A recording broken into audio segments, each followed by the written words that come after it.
Hello friends, स्वागत है आपका एक्सेस कंप्यूटर एजुकेशन की क्लासेस में। आज मैं आपके लिए एक स्पेशल चीज़ लेके आ रहा हूँ। डेटा मेन्यू के अंदर आज हम सीखेंगे व्हाट इफ़ एनालिसिस में scenario manager. Friends, scenario manager का मतलब हमारा किस लिए है? देखिए, मैं इसको दो अलग अलग पैटर्न से आपको बताऊँगा। पहले एक छोटा रूप, फिर उसका थोड़ा सा एक्सपेंडेड रूप। देखिए गाइस, सबसे पहली चीज़ हमारे पास सिनेरियो मैनेजर के अंदर हम यहाँ पर करते हैं। सपोज़ करो मैंने यहाँ पर कंप्यूटर इंस्टीट्यूट के हिसाब से लेकर चलता हूँ। मैंने यहाँ पर एक कंप्यूटर ख़रीदना है और जिसकी मैंने कॉस्ट कीबोर्ड की लगाई। Keyboard, monitor, mouse, CPU, UPS and speaker, ये मैंने कुछ पार्ट्स कंप्यूटर के परचेज़ करने। तो गाइस, इसके लिए सबसे पहली चीज़ मैंने यहाँ पर क्या किया, मैंने हर चीज़ की अपनी एक कॉस्ट लगाई कि सपोज़ करो मुझे कीबोर्ड इतने का पड़ेगा। ये मैंने अपनी ओरिजिनल कॉस्ट के हिसाब से लगा रहा हूँ। मॉनिटर की कॉस्ट मेरी लगभग सपोज़ करो 7,600 आ रही है। माउस मेरे को 350 के अराउंड पड़ रहा है। सीपीयू की कॉस्ट 14,530, थोड़ा और सी डिजिट रख रहा हूँ मैं। यूपीएस 1,650 रुपये का पड़ेगा। स्पीकर 1,225 रुपये के पड़ेगा। तो गाइज, अभी मैंने इसका एक टोटल लगाया। टोटल अंदाज़ा मैंने क्या लगाया, मैं यहाँ पर बोलता हूँ कि मुझे कंप्यूटर की कॉस्ट अप्रॉक्सीमेटली क्या पड़ेगी, उसके लिए मुझे इसका सम करना है। तो यहाँ पर मैं इक्वल्स टू सम कर लेता हूँ B2 से लेकर और B1 से लेकर और B6 तक का। ठीक है गाइज, यहाँ पर हमने सम किया। सम करके हम यहाँ पर बोलते हैं व्हाट इफ एनालिसिस। अब ध्यान रखिएगा, पहले मेरे कर्सर की पोजीशन, हमेशा बोलता हूँ कर्सर की पोजीशन को बिल्कुल ध्यान से देखिए। कर्सर की पोजीशन होगी वहाँ पर जहाँ पर आपका टोटल आ रहा है। टोटल वैल्यू के ऊपर कर्सर को आप छोड़ देंगे। व्हाट इफ एनालिसिस में सिनेरियो मैनेजर पे जाएंगे। जैसे ही सिनेरियो मैनेजर पे आप क्लिक करते हैं तो गौर कीजिए, सबसे पहली चीज़ हमने यहाँ पर क्या किया, ऐड करके यहाँ पर रख ली ओरिजिनल कॉस्ट। ओरिजिनल कॉस्ट, या ये कहता हूँ कि कॉस्ट, माय कॉस्ट रख लिया मैंने। ठीक है, मेरा एक प्रिडिक्शन था कि मेरी कॉस्ट लगभग इतनी आएगी और उसमें मैंने इसके ओरिजिनल सारी वैल्यूज़ को ऐड करा दिया। ठीक है, ओके कर दिया। ये तो मेरी ओरिजिनल कॉस्ट हो गई कंप्यूटर की, जो सारे पार्ट्स की मैंने कॉस्ट लगाई है।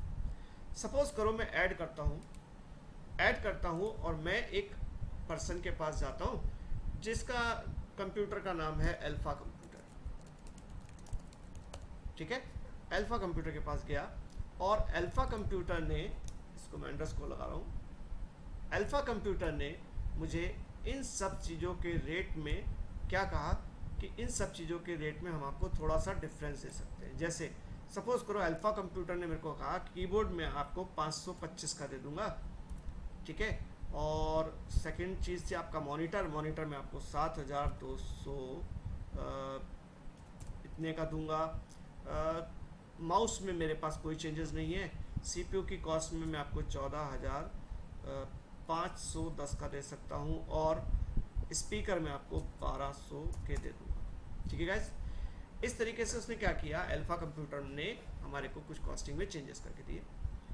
ऐड किया, फिर मैं जाता हूँ बीटा कंप्यूटर्स के पास। ये कोई दूसरा डीलर है, इसके पास जब मैं पहुँचा इसने भी कहा कि मैं इन चीज़ों के रेट में आपको डिफरेंस दे सकता हूँ। जैसे उसने ओके किया, यहाँ पर ये कहता है कि आपको मैं इसकी कॉस्ट दे दूँगा 520। मॉनिटर का मेरे पास कोई चेंज नहीं है, कोई मैं आपको डिस्काउंट नहीं दे सकता, सेम रेट है ये। इसमें मैं आपको 334 का दे दूंगा। 520 में आप ये ले सकते हैं, 1624 में ये ले सकते हैं और 1210 में ये दूंगा मैं। ओके, अगेन ऐड किया। अब किसे मैं अल्फ़ा का बीटा हो गया, अब गामा कंप्यूटर के पास चला गया मैं, गामा कंप्यूटर्स। इसमें गया तो यहाँ पर इसने भी क्या कहा, मैं आपको इन सब चीज़ों के रेट में थोड़ा सा फ़र्क दे सकता हूँ। ये मैं आपको 500 रुपये का दे दूंगा, ये मैं, लेकिन ये चीज़ मेरे पास हो सकता है, ये चीज़ मेरे पास थोड़ी सी महंगी है, ये मेरे पास सस्ता है, सॉरी ये मेरे पास कितना हो गया 300 का, ठीक है। ये आपका 14,480 में पड़ गया, 1628 में ये, और 1210 में ये। ओके गाइस, इस तरीके से मैंने क्या किया, पहले अपना माई कॉस्ट पे जाके देखते हैं। तो माई कॉस्ट तो जो ओरिजिनल थी वो है ही है। अब गाइज अगर आपको अलग अलग इंडिविजुअल पर्सन के हिसाब से देखना है कि किसने किस कॉस्ट को दिया है, तो जैसे ही आप अल्फ़ा कंप्यूटर के ऊपर जाते हैं, शो करते हैं, तो उसकी कॉस्टिंग अलग आती है। बीटा कंप्यूटर के ऊपर जाते हैं, उसकी कॉस्टिंग आपको अलग से दिखाई देगी कि टोटल कॉस्ट कितनी आ रही है। ऐसी गामा कंप्यूटर्स के पास जाते हैं, वो फिर से कहता है तो उसकी कॉस्टिंग आपकी अलग आ रही है। देखिए सबकी कॉस्ट अलग अलग आ रही है, सबको आप इंडिविजुअली भी देख सकते हैं। और माई कॉस्ट को शो करेंगे तो आपकी कॉस्ट, आपका अंदाज़ा था 25,895 में आपको कंप्यूटर पड़ेगा 25,895 में। अल्फ़ा कहता है मैं आपको कंप्यूटर 25,066 में दे दूंगा, बीटा कहता है मैं आपको 25,798 में दूंगा, और गामा कहता है मैं आपको 25,768 में दूंगा। ठीक है गाइज, एक तो ये हो गया। अब आपको इसमें किसी को भी डिलीट करना है तो वो कर सकते हैं, डिलीट से एडिट करना है तो हम एडिट कर सकते हैं। जैसे बीटा के किसी पर्टिकुलर चीज़ की कॉस्ट हो सकता है हमसे गलत लग गई, तो मैं जैसे आपको ओके करके देता हूँ तो वो कहता है इसकी कॉस्ट में यार मैंने थोड़ा सा गलत रेट लगा दिया, ये 7,500 था, 600 नहीं था, और ओके ठीक। अब ऐसी गामा के पास गए, गामा को भी एडिट करना है तो गामा को भी आप एडिट कर सकते हैं, उसमें ओके किया तो गामा ये कहता है कि ये कॉस्ट तो मेरी ज़्यादा थी, लेकिन यहाँ पर मैंने आपको कोई चेंजेस नहीं दिए, गलती से मैंने पूरी अमाउंट चढ़ा दी, तो ये 14,000 का था और मैंने 14,480 लिख दिया। ओके, अब इस तरीके से क्या हुआ, सबके रेट में कुछ ना कुछ चेंजेस किए गए। जब चेंजेस करने के बाद आप अगर किसी दूसरी टेबल के साथ मर्ज करना चाहते हैं तो कर सकते हैं, किसी दूसरी टेबल से भी डेटा ले सकते हैं यहाँ पे। बट अभी हम समरी देखते हैं। जैसे ही हम समरी पे क्लिक करेंगे तो समरी पे क्लिक करते ही आप गौर से देखिएगा, सिनेरियो समरी में ओके करते ही यहाँ पर देखिए क्या आ गई।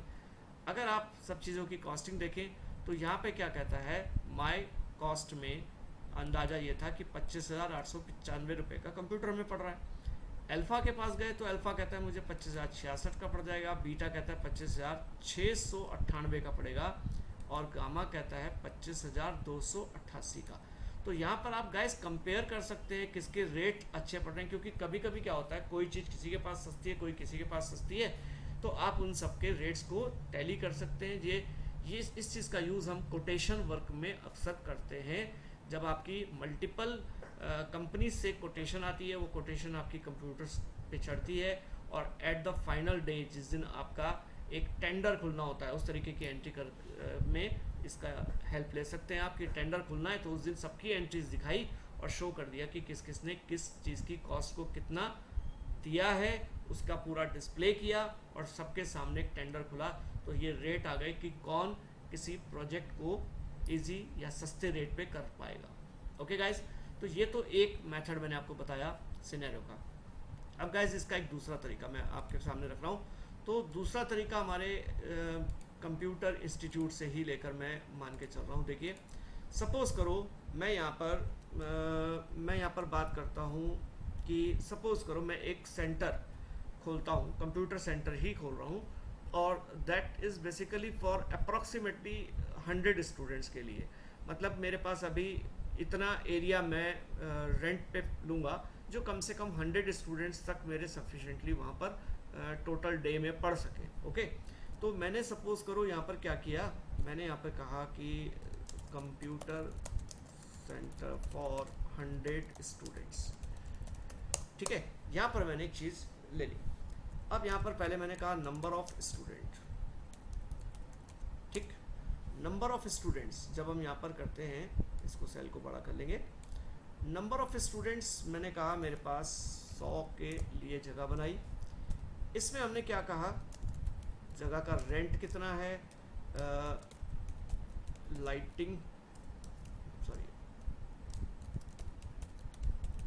एक्सपेंसेस कितने हो गए, और यहाँ पर कंप्यूटर्स का रेंट, मैं रेंट पे कंप्यूटर ले रहा हूँ, रेंट कंप्यूटर्स का कितना पड़ेगा, स्टाफ सैलरी कितनी पड़ेगी और सपोज करो कुछ अदर एक्सपेंसेस है ना, ये कितने पड़ेंगे। देखिए तो ये हमने अप्रॉक्सीमेटली लगाया कि हमें जो जगह ली है वो हमने 20,000 की ली है।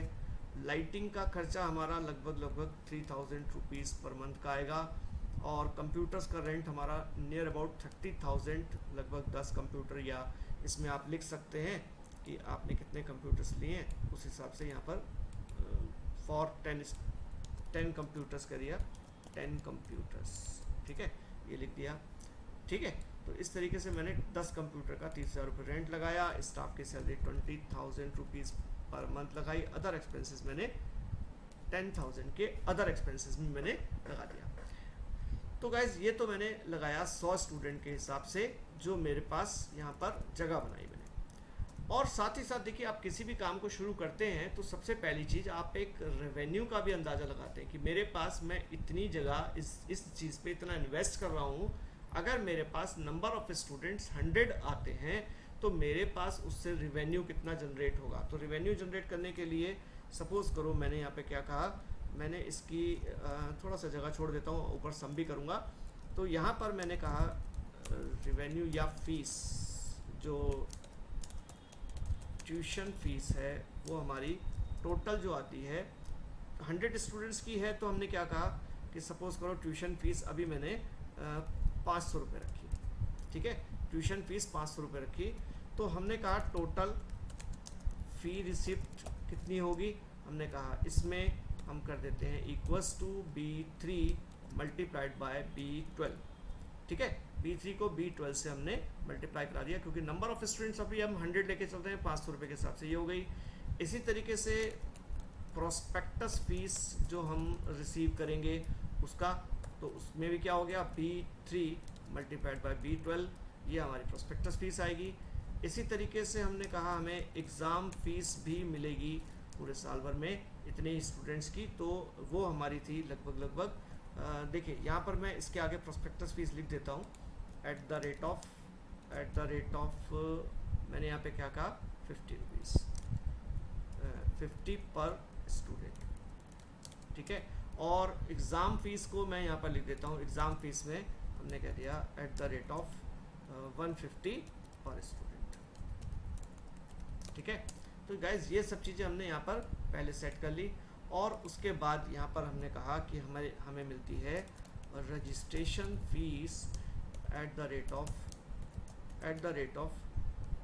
200 पर स्टूडेंट, ठीक है। तो ये सब चीज़ें अभी आप मल्टीप्लाई कर लेंगे, तो यहाँ पर क्या हो जाता है, अगर आपने इसको मल्टीप्लाई कर लिया तो 150 के हिसाब से आपका कितना हो गया, देखिए सॉरी यहाँ पर मैंने क्या किया था, सॉरी इसको हम मल्टीप्लाई करते हैं 100 को 50 से, सॉरी ये किया था मैंने 50 से, ठीक है। यहाँ पर 5,000 रुपीज़ हमारे को क्या मिला, 5,000 रुपीज़ हमारे को मिलता है, यहाँ पर मिली prospectus fees, sorry.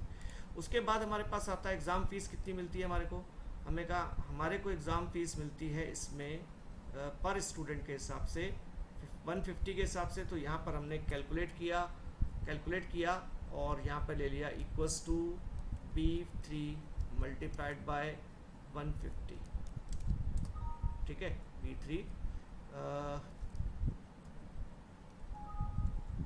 B3 multiplied by 150, ये ब्रैकेट नहीं आएगा, ये हो गया। और इसके बाद इसमें आ गया हमारा कि हमने यहाँ पे लिया equals to B3 multiplied by, और यहाँ पर कर दिया हमने 200, ठीक है। ये इस तरीके से हमारे पास ये आ गया। अब गाइज अगर मैं यहाँ पर टोटल करता हूँ तो टोटल मतलब रेंट से लेकर, ये तो हमारे नंबर ऑफ़ स्टूडेंट्स है, इसको मैंने हाईलाइट करके रख लिया नंबर ऑफ़ स्टूडेंट्स। यहाँ पर हमने कहा ट्यूशन फ़ीस हमारे को 500 रुपये पर स्टूडेंट मिलती है। अगर आप बाकी सब चीज़ों को भी चाहें तो कैलकुलेशन इस तरीके से कर सकते हैं कि यहाँ पर इन फील्ड को अलग भी रख सकते हैं, अलग करने का तरीका भी मैं आपको बता देता हूँ, ठीक है। अभी हम टोटल करते हैं, टोटल कैसे करेंगे, टोटल करेंगे हमने कहा सम करते हैं, सम कहाँ से कहाँ तक का, हमने कहा इन सब का सम किया जाए तो एक महीने का हमारा खर्चा ये आता है, ठीक है। इसका ये खर्चा हो गया B4 से लेकर B8 तक। उसके बाद हमारे पास एक दूसरी चीज़ आती है, यहाँ पर इसका सम करेंगे तो ये सम आ गया इक्वल्स टू सम, ये हमारे पास आया टोटल, ये हमारे पास आ गया इनकम। ठीक है, ये आ गया। अब बात ये आती है कि ये खर्चा जो है ये तो हमारा हो गया मंथली के हिसाब से, और ये चीज़ हमें मिलती है सिर्फ एक बार। ठीक है ना, ध्यान रहेगा, ये चीज़ एक बार मिल रही है, ये मंथली खर्चे हैं, ये सिर्फ पहले मंथ मिलनी है, उसके बाद नहीं मिलनी। अभी हम इसको एडजस्ट करेंगे। तो यहाँ पर क्या चीज़ आ गई, यहाँ पर हमारे पास टोटल ये पहले मंथ का ये मान के चलते हैं कि पहले मंथ में हमारे को ये थे हमारे खर्चे और ये थी हमारी इनकम। ठीक है, अब बात करेंगे कि हमारे को रिवेन्यू कितना जनरेट हुआ। हमने कहा इक्वल्स टू में आ गया P18 माइनस B9, ये आपके पास 7,000 रुपये बचे आपको फर्स्ट मंथ में, आपको 7,000 रुपीज़ सपोज करो बच गए।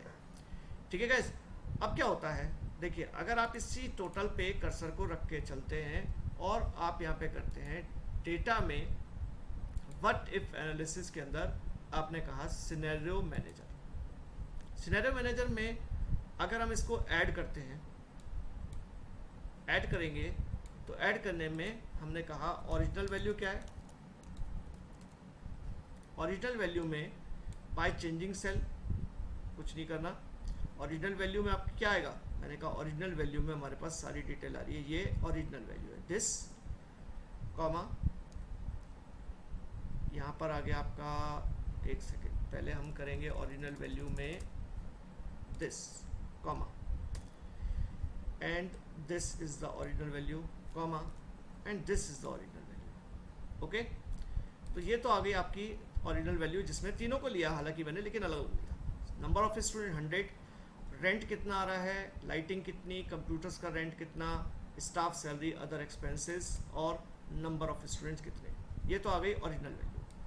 अब गाइस जैसे ही मैं ऐड करता हूँ, मैंने कहा कि अगर मेरे पास नंबर ऑफ स्टूडेंट 100 हैं और रेंट, लाइटिंग, कंप्यूटर्स का ये सब खर्चा करके सारे खर्चे करने के बाद भी मैं 7,000 रुपये बचा रहा हूँ। बट अगर सपोज करो ऐड करता हूँ और मैं एक सिंपल सी बात करता हूँ कि if we increase, if increment, if 10 students increase, अगर 10 स्टूडेंट यहाँ पर बढ़ जाते हैं तो 10 स्टूडेंट बढ़ने से क्या होगा, 10 स्टूडेंट बढ़ने से क्या इम्पैक्ट आएगा, क्या फ़र्क पड़ेगा वो देखते हैं। तो हमने कहा अगर मेरे यहाँ पर नंबर ऑफ़ स्टूडेंट 110 हो जाते हैं, ठीक, तो 110 स्टूडेंट होने पे मैं कहता हूँ जगह मेरी वही है, लाइटिंग उतनी खर्च हो रही है, रेंट ऑफ कंप्यूटर उतना ही जाना है, स्टाफ सैलरी में भी कोई चेंजेस नहीं है, अदर एक्सपेंसेस में भी ज़्यादा कोई चेंजेस नहीं आ रहे। सपोज़ करो अदर एक्सपेंसेस में मेरे किसी वजह से एक्सपेंसेस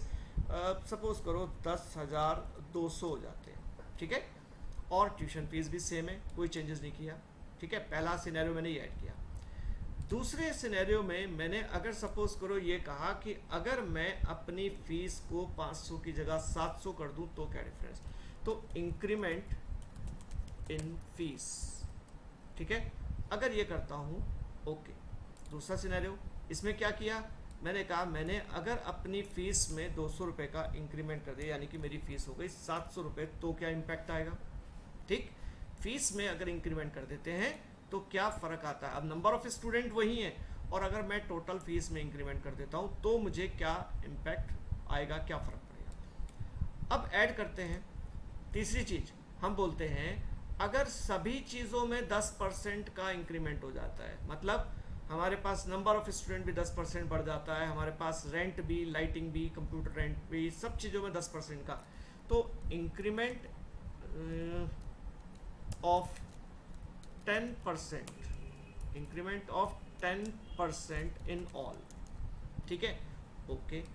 क्या करेंगे, हमने कहा नंबर ऑफ स्टूडेंट्स आपके हो गए 110, रेंट आपका 20,000 था, 2,000 रुपये उस पर बढ़ गया तो 22,000 हो गया। अगर मेरे पास लाइटिंग एक्सपेंसेस 3,000 थे तो 3,300 हो गए। अगर मेरे पास यहाँ पर 30,000 रुपये का कंप्यूटर्स का रेंट था तो 33,000 हो गया। और अगर मेरे पास स्टाफ सैलरी थी 20,000 तो वो 22,000 हो गई।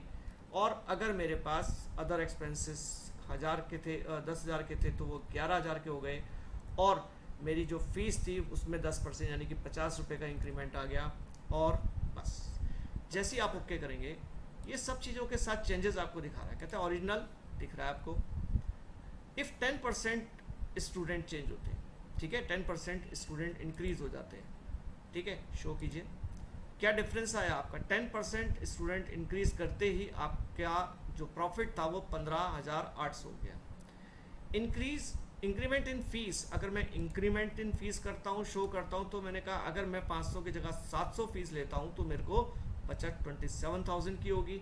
और अगर 10% इंक्रीमेंट इन ऑल भी आ जाता है तो क्या होगा, तो फिर आपको अभी भी आपको कुछ ना कुछ बचत अच्छी हो रही है। दैट मीन्स रेंट उतना ही है, सॉरी रेंट में 10% सब चीज़ों में चेंज आया, लेकिन 10% क्योंकि स्टूडेंट भी इंक्रीज हुए तो अब आपको 13,200 रुपये का प्रॉफिट हो। ओके, हर चीज़ में 10% का चेंजेस आने पे फ़र्क आ गया ये सब चीज़ों में। ओके गाइज, अब इसी चीज़ में भी वही डिलीट एडिट सब आप कर सकते हैं। और अगर आप इस चीज़ में समरी देखना पसंद करेंगे तो जैसे ही आप समरी पे क्लिक करते हैं तो समरी पे क्लिक करते ही सिनेरियो मैनेजर में जैसे ही आप ओके करेंगे तो यू कैन सी हमारे पास करंट वैल्यू और ओरिजिनल वैल्यू सेम है।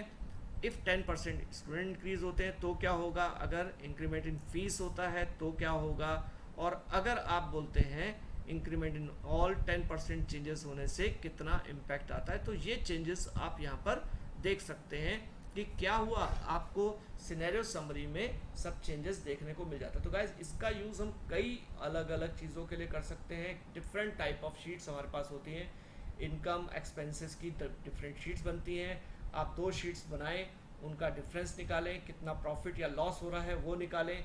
उसके लिए जब दोनों शीट को कंपेयर कर रहे होते हैं कि मेरी अगर इनकम बढ़ रही है, एक्सपेंसेस भी बढ़ रहे हैं, कितना चेंजेस आने से क्या फ़र्क हमारी शीट पे पड़ता है, इसका यूज़ हम सिनेरियो मैनेजर के लिए कर सकते हैं।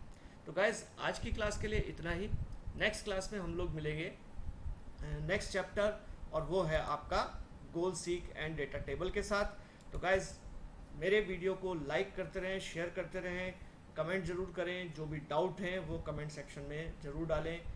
क्या आपको अच्छा लगा, क्या चीज़ें समझ में नहीं आई, इसके लिए ज़रूर कमेंट करें, प्लीज़ प्लीज़ प्लीज़। और अब मेरे चैनल को सब्सक्राइब ज़रूर करके रखें ताकि मैं बाकी जितनी भी वीडियोज़ हैं, आगे जो आने वाली वीडियोज़ हैं वो आपको लगातार मिलती रहें।